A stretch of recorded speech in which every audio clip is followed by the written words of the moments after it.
you can load a lot up. So I think Yeah, the key in life is to figure out what's the right mix there it is. to become an Yeah, alchemist. And what an yeah, alchemist is somebody who knows just the right mix that actually this, a little bit of this, a little bit of that, you put it together and it's a powerful combination. there it is. And you get better at that with age. I will say there's a lot of things you get worse at with age, but you become an alchemist as you get older because you know just a little bit of this. You're a mixologist of emotions. There it is.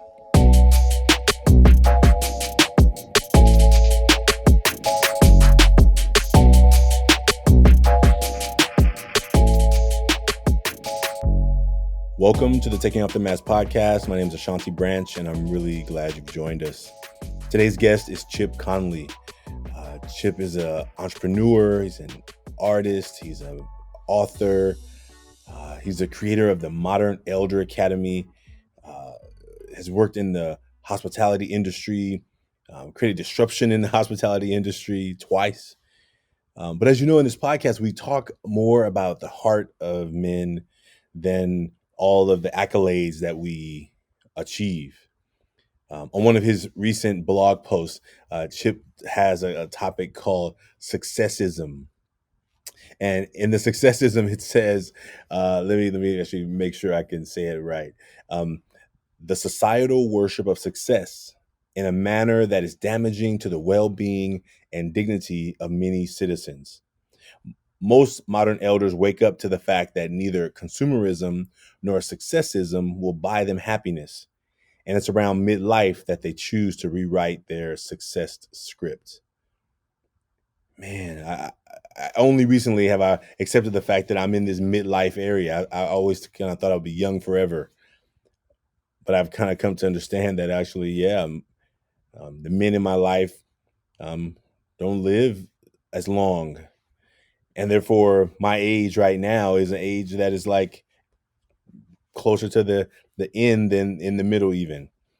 But I think the bigger topic of this conversation was around these masks and how long do we wear the mask of having to be successful, of having to have all the answers, the mask of having to figure it all out by ourselves before we realize that those were somebody else's stories. That was somebody else's goals. That we didn't even finally find the place of being ourselves until this moment where we say, you know what? I need to be more of me. You know, before I had the opportunity to meet Chip, he and I feel like I've known him for years because I read his book called Emotional Equations. And there's one equation that will always resonate with me because I use it a lot of time with the young men in Ever Forward. It says, now I can't remember the question. How ironic that that my equations are not serving me right now. And it's still not coming back. How funny. Okay, let me see.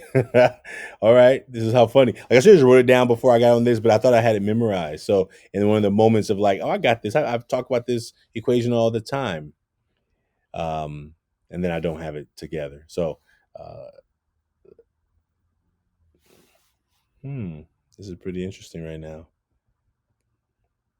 Maybe there's something that it doesn't need to be said. Maybe you should go read the book yourself. Emotional Equations. Go look it up. Go look at some of the equations that are in this book. And I think that it will open some doors for you to recognize. And as he talks about that all the equations aren't final. It doesn't cover everything, but what it does is give some understanding, especially for a person who likes math and numbers and understanding thoughts and people better. It will give you an understanding of that.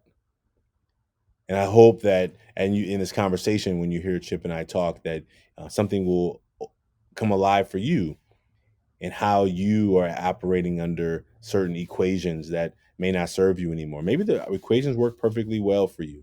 Maybe the way that you operate, the way that you treat people, the way that you treat yourself, they're working in alignment with how you define your values.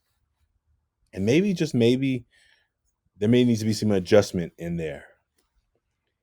And I trust you that it won't be necessarily as hard as a Pythagorean theorem or the quadratic formula, but it will be a way of you tapping deeper into who you are and who you show up in the world as every day. Thank you for being a part of this taking off the mask journey with us. So thankful for Chip and for being a part of this movement with us. Please share this with somebody who you feel can benefit from this conversation.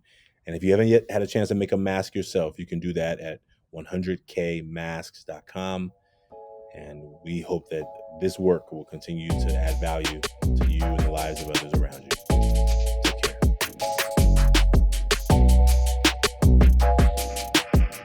Well, welcome to the Taking Off the Mask podcast. I am so glad to have Chip Conley here with me today. Chip, welcome to the Taking Off the Mask podcast. My friend, it has been a long time since I've seen you, and then at the same time, I appreciate the fact that I've known you for a little while too. Yeah. Oh man. Would you introduce yourself? I like to have our guests introduce themselves, and then we're gonna jump in. I'm gonna tell people a story in a little bit, but I would love to have you You introduce got it. yourself. So I'll do the long version, but I'll keep it short. Grew up in Southern California. LBC, called the Curious White Boy in my high school because I went to Snoop Dogg's high school. A few years older than him though, and then went up north to Stanford Business School. Started a hotel company called Joie de Vivre boutique hotel company, second largest in the U.S. Sold it. Then joined the Airbnb founders when they were a little tech startup. Helped them, grow steer the rocket ship, and then have written 5 books along the way. The most recent one's called Wisdom at Work: The Making of a Modern Elder, which led me to creating what's called the Modern Elder Academy. Man. Well, listen, I am so glad to have you here. When I first read your book, Emotional Equations, I just want you to know that first of all, I'm a math nerd, like undercover, right? So I got good masks, but deep down, I'm a math nerd, right? So love math. I was a math teacher for 10 years. When I read that book, like my students knew about you more than they knew who wrote our math book. Because I'm telling you, and the one equation that I go to all the time, the emotional equation says, and now it's not coming. How funny is that, right? Like I see it all the time. Well, I can tell if you just tell me the emotion, I can tell you the equation. Oh yeah, yeah. Well, it's Anxiety no, or it's despair. No, despair. Despair despair is equals is suffering suffering minus minus meaning. meaning. Yes, Yes, that's what despair. I've used that with so many people Yeah. and the young men I work with, and when they're going through it, and I'm just Mm. saying, how can we? Oh Y- man. Yeah, the premise of all this came back to it. I was going through a dark time myself in my mid to later 40s, and I read Viktor Frankl's book, Man's Search for Meaning. And if I did try to distill the wisdom of that book down to an equation, it was despair equals suffering minus meaning, which basically means that um, if you're going through a difficult time, the most important thing you can do is to actually find meaning, and it'll reduce the despair. They're sort of inversely Mm. proportional, with the suffering being sort of the constant. And I'm not saying suffering is a constant in life, but if you're a Buddhist, Mm. it's the first noble truth of Buddhism is it's ever present. So long story short is that equation got me through a lot, and I said, well, damn it. Why did no one teach me any emotional equations in my life? And so I went out and studied them with others and created 18 emotional equations in that book. Man, it is powerful, and I will put the link to it in the chat because every time I pick it up and I think about just how I didn't learn those even growing up, but I when I got a chance to like start thinking about it, I'm like, oh man, if I can help our young people in our work, then mostly I work with young men. When I give them Mm. a way to help them see, hey, suffering is a part of life. Like Yeah. it's part of life. It's part of the growing phase. It's part of the showing up on the planet. But if we can just what are you learning from it? What are you Yeah. learning from it, right? Because if I get Right. stuck in it, then it feels like there's no way through it, right? Right. And so I just want to appreciate you for that. But that was before I even knew much about you, Yeah.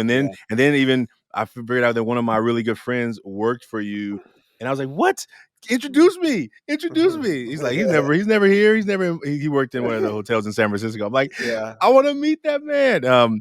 And so just I want to thank you, Thank you. and I'm Thank excited for you. this conversation. So, Yeah. um, so the mask, as you know, is this idea of us being able to you and I just have a conversation around masks, and I would love you to tell me who you want to go first. You can choose to go first, or I can go first, and then the conversation will start like that. So I'm going to let you go first because I want you to show me how it's done. And not because I'm scared. I love this exercise. I think it's, for me, I don't mind getting vulnerable. It's sort of what we do at the Modern Elder Academy with all of our students.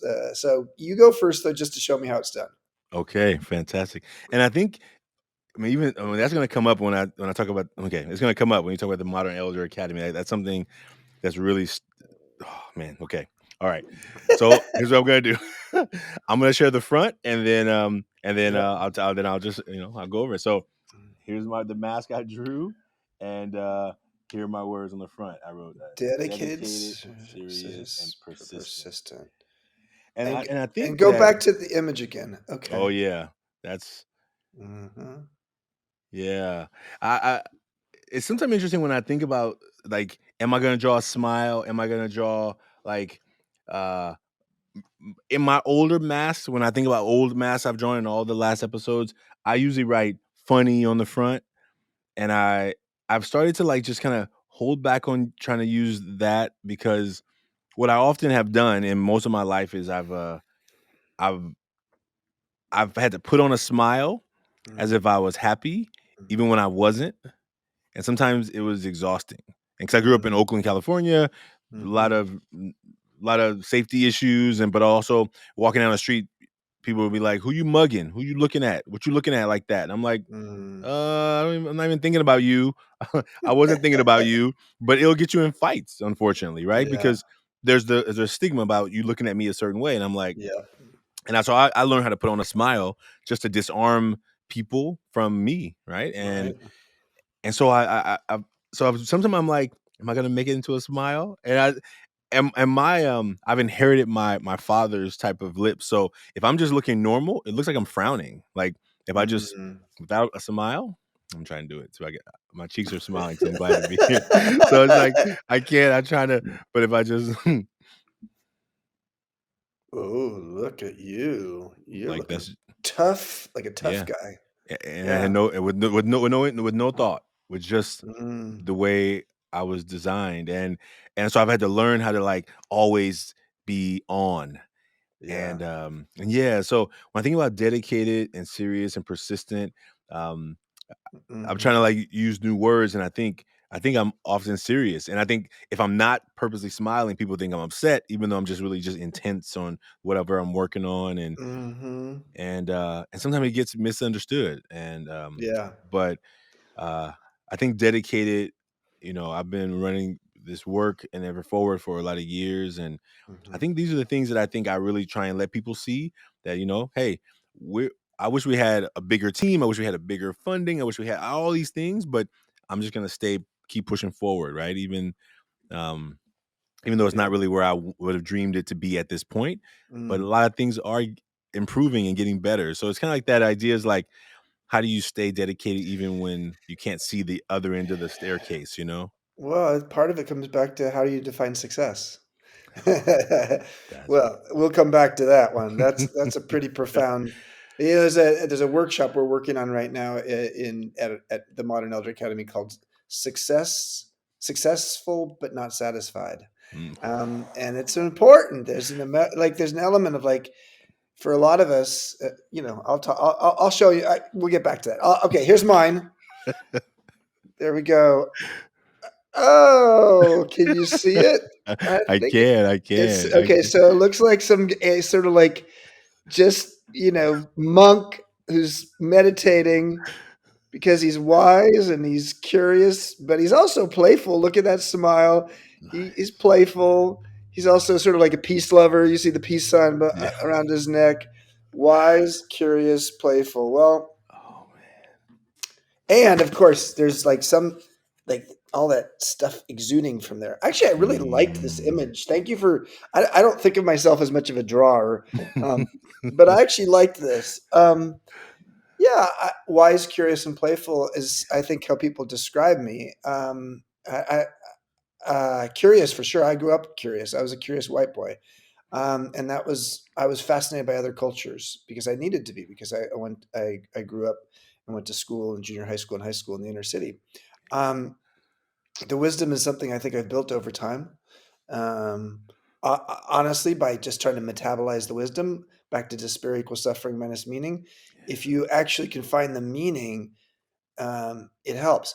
Uh, One of the things that I did starting at age 28 is I pulled out, a journal. People give me journals all the time. And I think it's because they said, go tell someone else your problems, not me. Like, just write about it. So I took one of my journals, and on the front of it, I wrote my wisdom book. And at age 28, I started doing something that really had a profound impact on my life. I've been doing it now for 32 years, which is every weekend I would sit down. And it wasn't every weekend. Back then it was, but now it's not anymore. But back then it was every weekend. I'd sit down and make a list of bullet points of what I'd learned that week. What was my wisdom? Mm, And how could I cultivate that wisdom and maybe harvest it in some way? And nice. by so doing, I was able to accelerate my lessons. And this is a great, great opportunity for young men, young people, but let's just focus on young men Yeah. to do at a young age. You don't, people think, oh, wisdom is all, just what old people do. No, wisdom is something you build along the way. And we all know people who are 75 years old and totally lacking in wisdom. And then there's 25-year-olds who are full of wisdom. So, and then the Mm, playful piece, that third, I am playful. And I come across as playful. And because I grew up in California, sort of been, a little bit of a casual, fun, Joie de Vivre was the name of my hotel company, Joy of Life. Everybody thinks, oh, Chip is just such an easygoing, kickback kind of guy. Wait till you see the backside. Okay. Let's see your backside first. oh That sounds a man. little dirty, but No. whatever. No, um, once you see my backside, you'll see where that came from. Okay, playful can turn into something else. oh man, it goes wild. Okay, Okay, okay. I was gonna add something, but I'm gonna leave it here. Here's where it is. fear, not Fear, enough. not enough, Midwife. What the oh fuck? no, Oh, midlife. midlife. All right, Yeah. midwife. You're actually, yeah. Here's what I'm doing. I'm midwifing your midlife. It's uh, bringing me through. WTF? And Yeah. and, and How I old thought are of you? I'm 47, Oh, you 46, are. 46, Oh 46. man, you are at the bottom of the U curve of happiness. We'll talk about that. And I think when we talked about the modern elder, when I first heard about it, I was like, I want to go. I want to go. And then literally after I heard you talk about it at that one event, someone invited me to be on their podcast called The Midlife Revolution. And I was like, how you gonna invite me to I'm not midlife. And I realized, You wait, are. I I am. And it began to get really like scary for me. And the reason I wrote that there because I was like, I've like my father passed away when he was 30, I think 38 or Mm. 42. One of those. He died before I was born. So Young. Oh wow. he was young, yeah. And I was and I think when I turned 30, I started feeling this fear of like, oh man, this is what's going to, I had to have a legacy that he left for me. He didn't leave a note, he didn't leave a letter, he didn't leave a declaration of our family, right? And Mm. I Mm. I tried to figure it out by myself, and growing up in Oakland with a single mother, there was Mm. nobody helping me figure out what it meant to be a man. There was, Mm. my grandfather was always there, but he was very stoic. Vietnam veteran. He was like he loved me, but he was just like he was a There's pastor one. by There's one way to do it. yeah, there's one way. Yeah. Yeah, like we're gonna wake up at 6 a.m. on a Saturday. You don't sleep in. And when they come to my house, like we're gonna fix a fence, we're gonna pour some concrete, we're gonna cut the trees down. Like, I was like, how do you always find these big projects to do it early in the morning on Saturdays? Like I love going to his house, but I just knew that Saturday morning, and sometimes I was like hungry for just that kind of energy, but Yeah. I never. But it wasn't like we didn't talk about feelings. I grew up not Mm. believing you could talk about feelings. And I think that when I think about not enough, it's something I don't even like writing, but I know this is what happens inside me that I don't talk about a lot. But I've given it voice, and I think Mm. Mhm. when I was 8, a lot of things happened when I was 8 years old that really traumatically changed my life. But I think that the not enough was a part of that, the messaging that I had in my head, right? That Mm. your problems don't matter. You got to help take care of your siblings and take care of your mom, and you got to be the man of the house at 7 years old. So you don't get to worry about your problems. So keep your problems tucked away. And it's only like been in the last year that I've been able to even acknowledge that 8-year-old boy who didn't Really? feel enough, didn't feel worthy, didn't feel seen. Um, and yeah, it's been a wild journey. And so that's when I first heard about the Modern Elder Academy. I was like, I want to go so bad. First of all, I need to get away. But second of all, like I just want to the sessions and Let's get you down there. Let's I'm get you looking down forward to there. it. We have I'm something ready. called the Activist in Residence program too, and you're an activist, so we'll talk about that separately. But Okay. would All right. love to Well, have you down there. We got Michael Franti. Michael Franti's going to be teaching down there with me in early January. So okay, let's do it. Let's ew. go. Okay, well, that's the um, back. That's my back. that's your back. Okay, my back is these three words. Let's see if you can see it: intensely competitive, Yeah. restless, and then the horny monk. So the horny monk. We got that side. You got the monk on that side. That monk looks peaceful, but he's horny. So what does that mean? So first of all, the intensely competitive. So some people look at this and say, "Chip, those aren't bad." The point here is not that about bad. I could also say I feel like an imposter sometimes. I could also feel like when I was growing up, I felt very diminished because I had a father who was a Marine captain, real conservative Republican, like deep, deep, deep, deep far right Republican. Um, and I was a competitive athlete, but I also was gay, and I really had to hold that inside. I could not talk about that. There was no way. And of course, I could put that on the back here. But what I put on the back here, the intensely competitive piece is the funny part. Was like, okay, yeah, Chip seems like such a sweet, thoughtful, joie de vivre kind of guy, and very kickback. No, work with Chip and you'll see he's fucking incredibly competitive. He's intense. Doesn't mean I throw things at people or I'm an asshole. I'm not. But man, you want to work with me? You better up your game. And it's not because I'm saying I'm not here to support you, to help you, but Yeah. I don't suffer laggards. Some people say they don't suffer fools. I'm a fool. So, but laggards, if you're going to be a laggard, you're not going to actually kick it up a notch. I'm going to do my best to push you. And if you don't go there, I'm moving beyond you. So, and I don't say that because I don't care about you. I love you. I love you. I love you. But if you're going to work with me, if you're a friend of mine, I would never say that. You're going to work with me, different story. We're here to make a difference in the world. We're here to win. But back to the question of success. What is success? Is success just winning? No. One of my lessons in midlife has been the greatest success in life is learning. And Mm, so to be able to, because we don't have sometimes some control over the end result of did we win or not, we do have some control over did we learn or not. And that is a huge one. And I think one that all of us need to take into account. There's something called mindset. You could have a fixed or a growth mindset. Total believer that, shifting out of a fixed mindset into a growth mindset opens up your options. Okay, so that's intensely competitive. Now, mm, restless, I am okay, here's Chip meditating and he's just so, and I've been meditating for almost 40 years and I am certainly, I can come across, especially having been on the board of the Esalen Institute for 10 years and being in environments where mindfulness is important.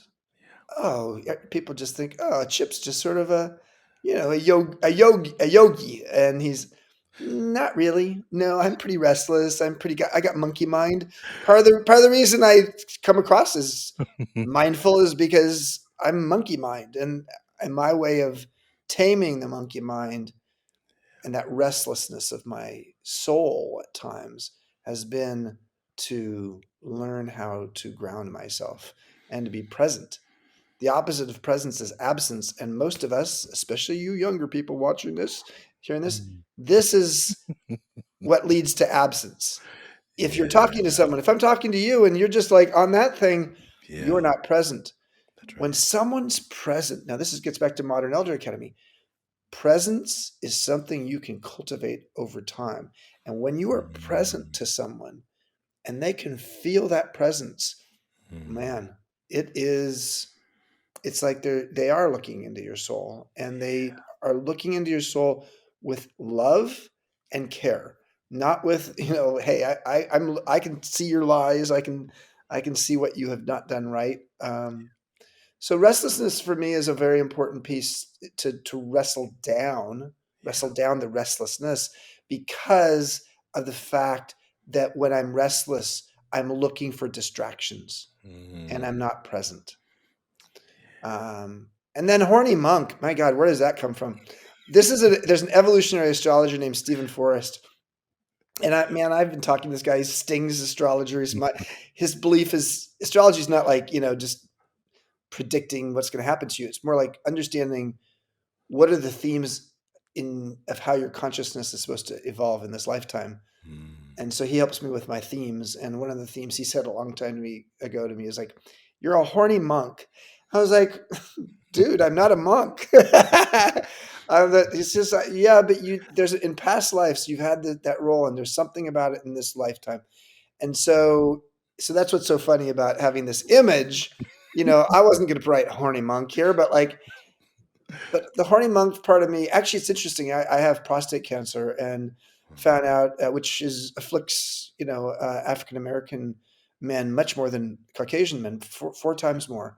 Um, and as soon as I found out I had prostate cancer, it started to explain what was going on with me. Like my hair was falling out of my legs, my chest, like my testosterone was going away. And after having had a very active romantic life in my 50s, which is, yay, hey, yeah, not bad. Um, Around my 56 or so, 57, something happened. I just sort of said, okay, well, I'm just getting older. And then all of a sudden I realized, okay, wow, I found out I had prostate cancer, and my natural reaction to my body was to actually cut off testosterone to the prostate, which is one way for your body to actually try to not feed the cancer. And so Wow. I've not been so Thank you. I've been a monk the last 3 years, but not Yeah. a horny monk. And actually, I will tell you one thing. Again, this is speaking man to man, male stuff here. There is something to be said for being released from testosterone prison. And what I mean by that is when you are success, if we're on, they call it the hedonic treadmill. When you're on Mm, the hedonic treadmill, you are just going out and pursuing. You're a can-do-it person. You're like, yeah. okay, pursue the happiness, pursue the car, pursue the $1 million or the $100,000 or the $10,000. Pursue that girlfriend, that hot one. And then as soon as you get the thing you were pursuing and it's in Yeah. your hand, it Yeah. isn't quite as interesting to you, and there's a new shiny object over there, and you pursue that. Mm, Well, if that's your mindset when it comes to dating, yeah. romance, relationships, that's tiring, and it's Yeah. beautiful and it's fun as hell until you realize how much energy you're expending, and it's all about conquest. Yeah. And conquest is a form of success. And so I'll shut up in a second, but I'll just say, Mm, for me, it's been a fascinating journey to move into a role in my life where I'm no guru, that's for sure. mm, I believe that wisdom is not taught, it's shared. But I have moved into an era of my life where I am the modern elder, the wise elder, yeah. both at Airbnb and now in my own organization, the Modern Elder Academy. And it is quite a beautiful place to be in my life, where I am no longer a passion puppet. I am no longer. I love alliteration. I was, you know Yeah. what? I was meant to be a rapper at some point in my life. I don't know. I do like all the way language works together, but the passion puppet of just like, pew. There's like some puppeteer. Yeah. You know. Okay, I'm shutting up. Oh man. That was. No, you I laid a lot on you there. no, that's I mean, that's exactly what it's about. I mean, thank you. I mean, I'm taking it all in. I like the passion puppet. I like the idea of like when you said the words just come to you. Because I think sometimes I think words come to me, but I don't believe in my writing skills. So which is why I've been having a hard time writing this book. And Man, first of all, just thank you for sharing your story. Now, first of all, I Mm. just want to start there and appreciate that because I mean I wrote about the astrology and about hedonistic treadmill. Yeah. That one is and I think that as a running a nonprofit, I think I experienced that a lot in this like we started this new thing and then as soon as we accomplish one thing, like I don't really give myself time to celebrate that thing. um I'm running to the next thing. It's like and then I'm like, well, I got stuff to do. I got stuff to do, right? I got stuff to do. And I think when you put it in words around like being competitive and like how people experience you when they work with you or for you, I Hmm. think that's what I've learned that a lot, and I learned it the hard way because, like I think I'm like cool and nice, and I want to be smiling all the time, and I'm fun. And then somebody wants to join the team, I'll hire pretty quick, right? Like, oh man, you passionate about this work, like I feel like you got good energy, and then they get there and they're like, I'm like, what's and then it's a whole nother Yeah. like I mean it's still me, right? But it's like there's that intensity that Hmm. oftentimes if you just see me how I have to operate in the world with always the big smile, it is not clear that I'm driven, right? I'm hungry and I'm I'm so driven. I totally get that. And let's just be clear that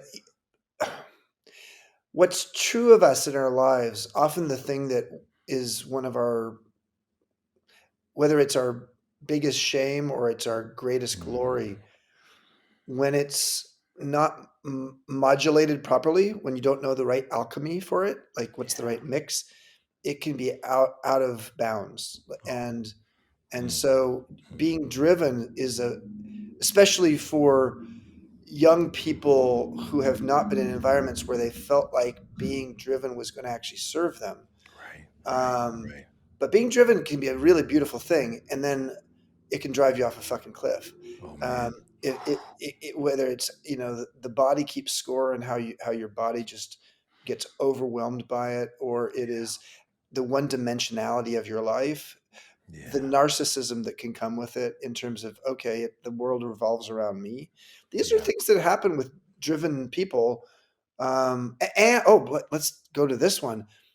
When you attach your little caboose of your life to an engine, and the engine is fueled by an economy Yeah. or a bunch of sources of things, and then everything falls apart.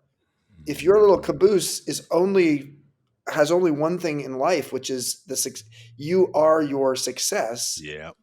Yep. guess what? You actually get to a place where you have an existential crisis, and unfortunately, a lot of people never make it to the other side of that. They actually take their lives.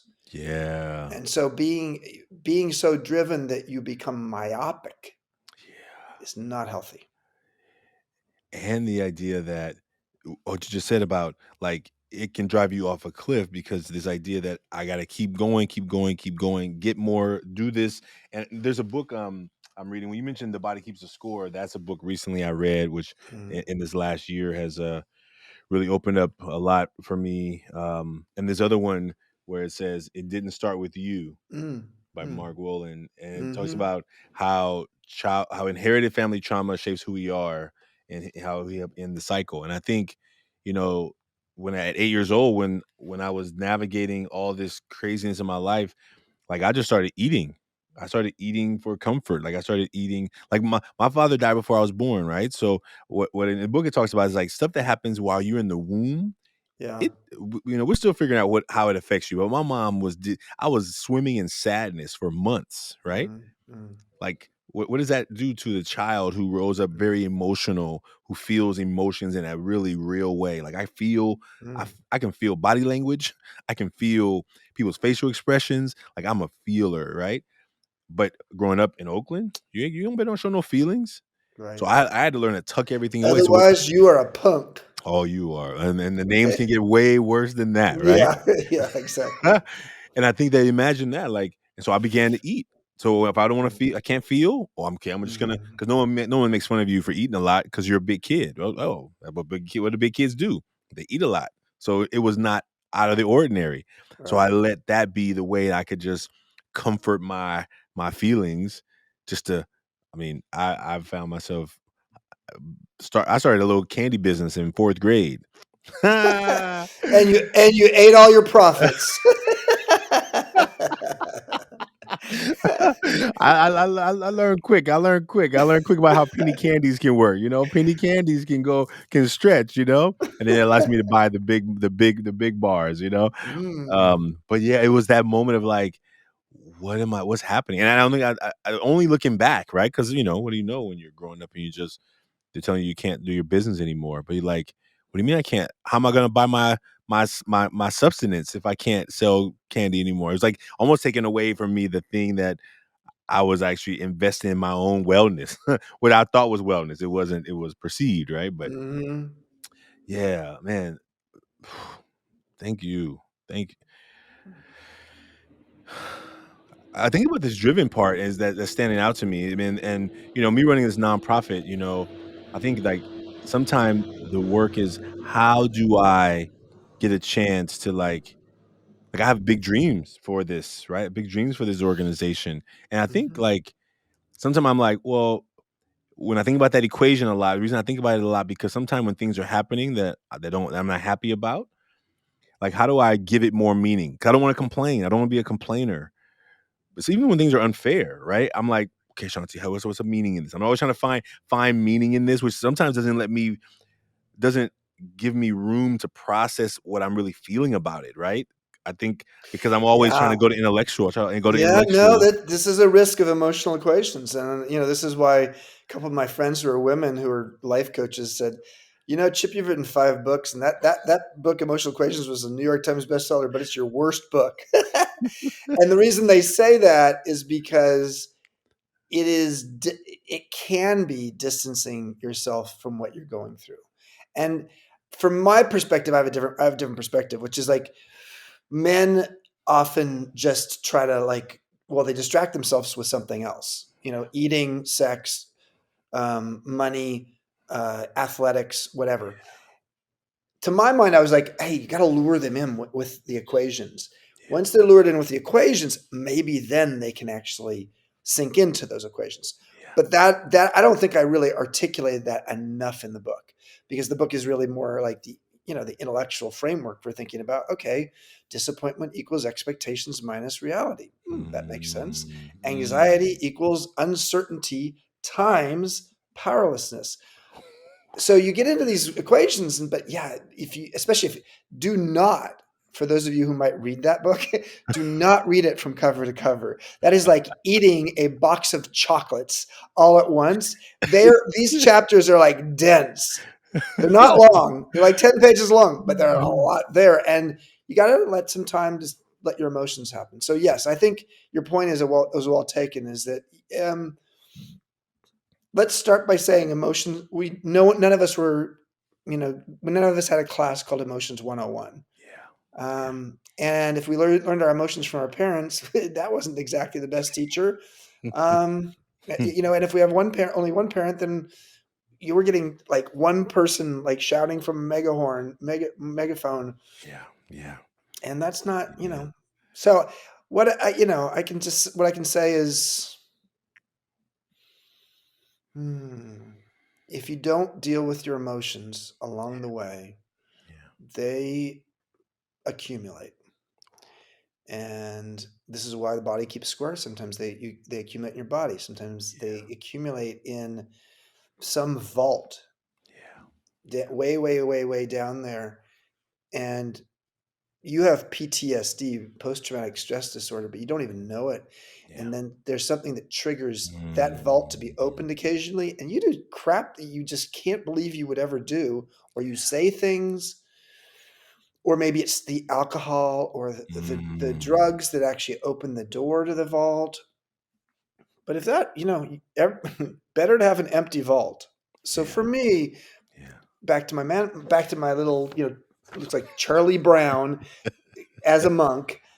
So meditation, mindfulness does help me to open the vault on a regular basis, Mhm. and to observe, to become a first class noticer of what is happening in my life, and then to distill what I've learned and to digest it, metabolize it, learn from it, and move on.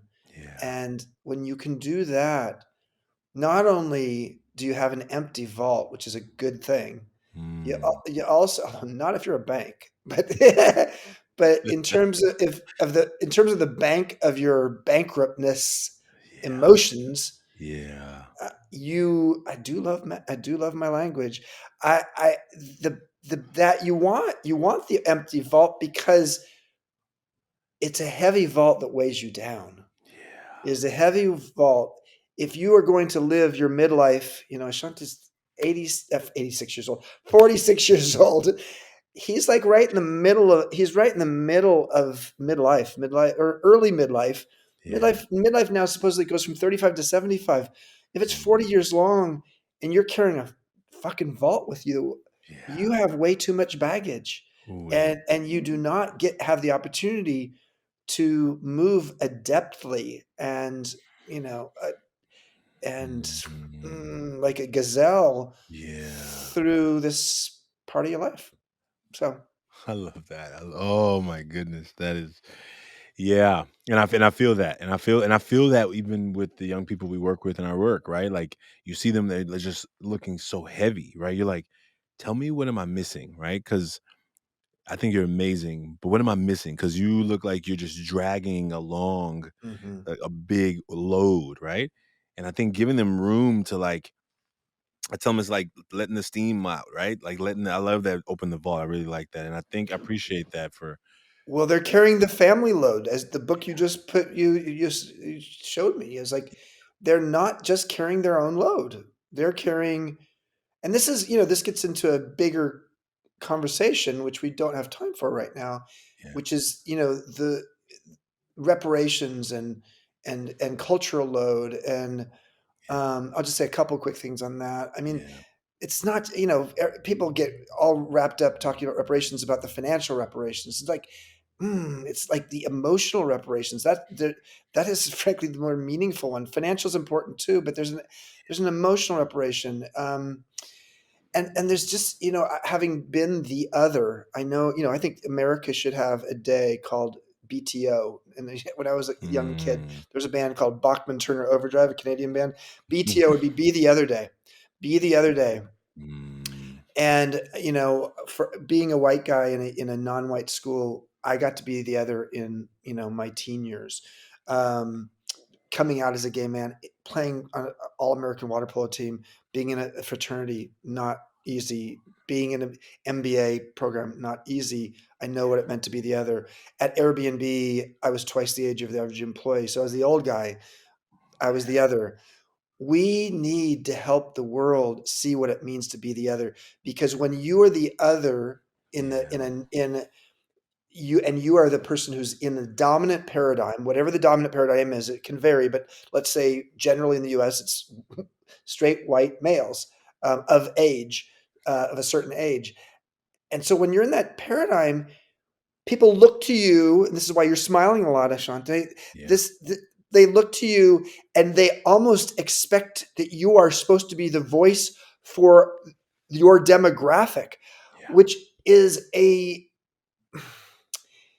if I go into an environment and like I'm the only gay person there and everybody just says, well, whatever comes out of his mouth is just representing that whole collection of people, you know yeah, what? That is a motherfucker in terms of a responsibility and a yeah. weight you are holding, That's right. as well as the prejudice that you're actually confronting when you come into that. Yeah. So I say Mm, that, and I have a African American foster son who's 45 years old now. And I'm a great grandfather of an African American 1.5-year old. So I know what it means to live. I will never know personally yeah, the experience, but I can tell you I can empathize with it on many levels, both my own personal mm, experiences as the other, and then having witnessed, and I was in an 8-year relationship with an African American romantic relationship as well. So I yeah, say that not to sort of say, oh, I get African Americans. I say it because we all need to get each other yeah, as the other. Yeah. Yeah. So, And just knowing that everyone has, as we see things from our own lenses, sometimes what people make a judgment about what on the outside, they have no idea. right. They have no idea. And there was something you said about like, oh man, you said it would be the. I wrote it down, but when you talked about that new course you're creating, like successful but not satisfied, or something like that, Yeah, and I'm yeah. thinking like that is also part of those emotional weights, right? Like no matter Mhm. how successful I get, if I don't feel satisfied, I still feel like I haven't done anything, and I think that becomes another layer of a load, right? Another layer of like, Well, and being driven, you can load a lot up. So I think yeah, the key in life is to figure out what's the right mix, there it is, to become an yeah, alchemist. And what an yeah, alchemist is somebody who knows just the right mix that actually this, a little bit of this, a little bit of that, you put it together and it's a powerful combination. there it is. And you get better at that with age. I will say there's a lot of things you get worse at with age, but you become an alchemist as you get older because you know just a little bit of this. You're a mixologist of emotions. There it is. And that's my favorite, one of my favorite books too. So thank you for bringing that Santiago into the conversation, Yes, yes. and the journey. And we stay on the journey. And Mhm. uh, I want to just say thank you for making time. Is there anything else you want to say before? I mean, I feel like we hit a good spot, and I can't Yeah. wait to get to the academy. I'm telling you, like I'm about We to I'm gonna get on the tell me. I website. mean, take a look at it and then tell Yeah. me, and let's figure out how we can get you there. Let's make sure Okay. you come on a week when I'm teaching. That would be so great. I'm looking forward to it. Well, how about you tell folks what you're up to, like what the ways they can find you or what follow your work you're doing, or at Sure. least, and please tell them about the academy so that for those who don't know about it, Yeah. that would be so great. So you can learn more about me at chipconley.com, Conley. I have a daily blog. It's called Wisdom Well. If you go to the Modern Elder Academy website, modernelderacademy.com, and look for the blog, you can find it there. Or just do a Google search for Chip Conley Wisdom Well, and it's a daily blog. Post that up on social media, especially LinkedIn. It gets a lot of attention on LinkedIn. What else? Yeah, yeah. Those are the key things.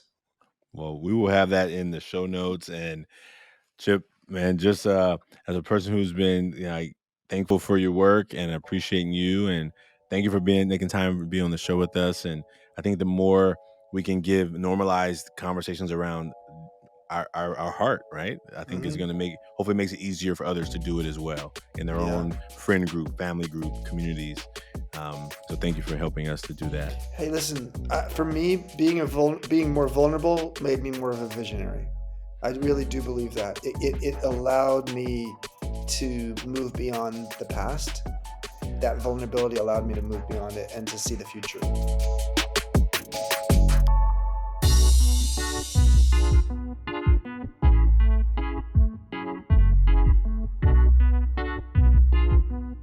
Taking Off the Mask podcast is produced by Ryan Louie.